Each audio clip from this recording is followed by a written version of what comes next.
when it came down to Grand Slam track and choosing the events, the 100, 200, etc., how were those events chosen?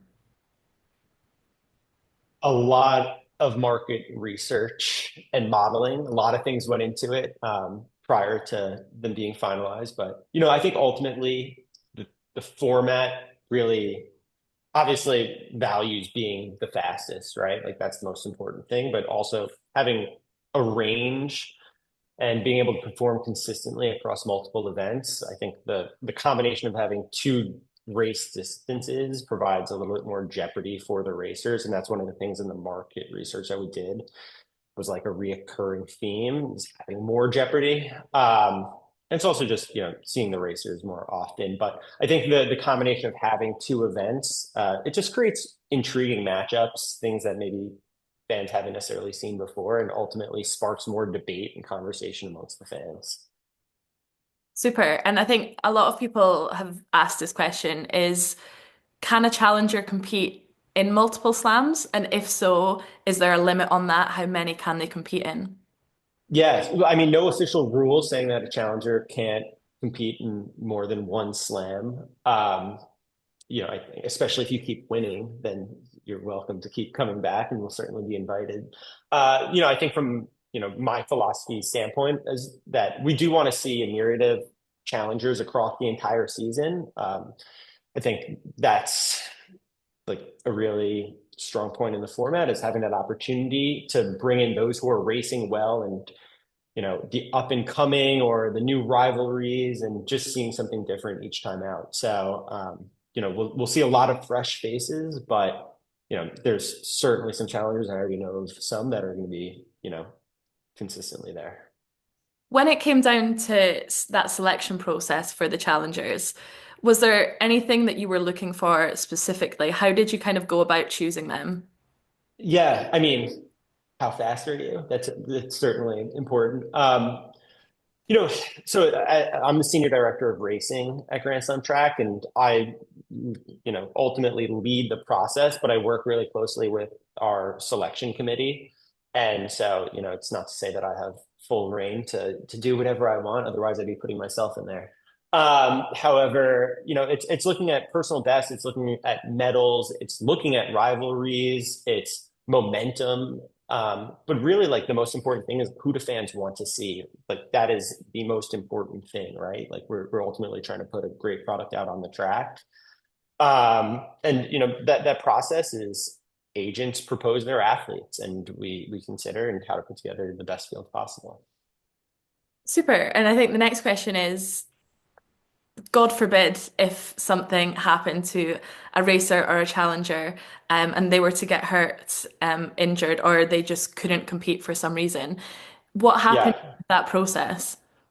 yeah. So I mean, the racers are committed contractually to do all four slams, but of course, as is nature in the sport, there will be hiccups along the way. And if that does happen, then we simply add an extra challenger. So um, you'd have five challengers as opposed to four. So as well, if someone gets hurt, 2 days before, and we'll do our absolute best to always have an alternate challenger ready to go to try to fill every lane possible. I do think that like in the event that there's seven athletes barring disaster, that's okay. And we will not fill the lane if an athlete gets injured, say in the first race, and then is not available to do the second. We're not going to force someone to step out there and limp through a race, but we won't necessarily, or we won't fill that lane if it's ahead of the second race in the weekend.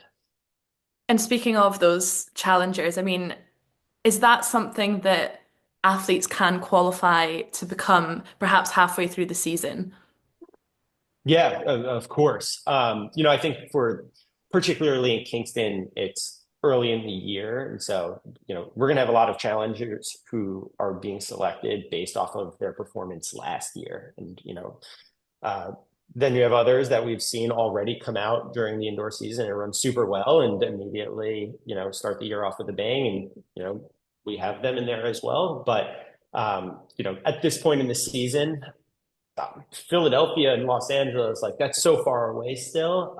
If an athlete runs well, like certainly, like 100%, and that's what I hope happens. It's what we expect to happen, and it's something that I think we've heard a lot of athletes already talk about as being one of their goals this season is to run well early enough in the season to ultimately be able to attend the slam and compete. And one of the questions we did receive on challengers was, will there be new ones every year? Will it be a completely new batch of challengers, or is it kind of a set pool that stays relatively the same? Yeah, no specific pool. Certainly like there is a depth chart. There's a lot of scouting of, who's running well. I pour through lots of race results. And I also, I think a really important thing is actually watching the races, right? Because, you might see the times on paper, but the way things actually play out tells you a bit of a story as well. But every year and every slam, like complete new, fresh slate and an opportunity for athletes to come in and be challengers. I actually think a really exciting prospect is the opportunity to introduce certain competitors to, the fan base of the sport through Grand Slam, the first breakout performance, hopefully, at one of our slams. Super. And these challengers, do they get paid? And what is that they do get paid? Yeah. All challengers get paid. They get paid the same amount across the board. So they all receive 2,000 US dollars as essentially an appearance fee. Um, with 8 athletes in the field and eighth place being $10,000, ultimately it's a guaranteed $12,000. So, getting paid very well. And, I think most athletes, when they're stepping on the line, aren't thinking about coming in eighth place. They're probably thinking about that $100,000 first prize. And all challengers, of course, have that opportunity to win. And then racers are paid a base compensation, based on their value that is established at the start of the season.